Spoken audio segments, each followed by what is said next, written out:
Hello guys! Good evening! How are you all? Today I'm cooking sutanghon with ginisang bagoong na may maraming gulay guys. Guys, at nilagyan ko siya ng sweet pepper guys. Ayan.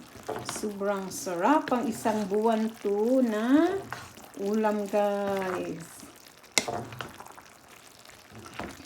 At sinubakan ko po siya ng manok guys. Tingnan guys, ang sarap-sarap nito guys, iparis sa ating kanin. Let's eat guys. Ayan, sutanghon.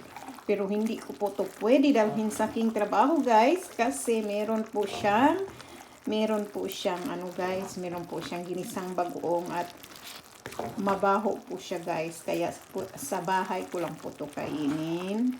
Ayan guys, masarap po to guys kasi marami po siyang at nutritious po siya kasi marami po siyang marami po siyang gulay at sweet pepper guys.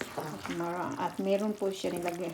Sinubakan ko po siya ng manok guys at ilagyan ko po siya ng ginisang bagoong. Ayan. Ang sarap-sarap nito.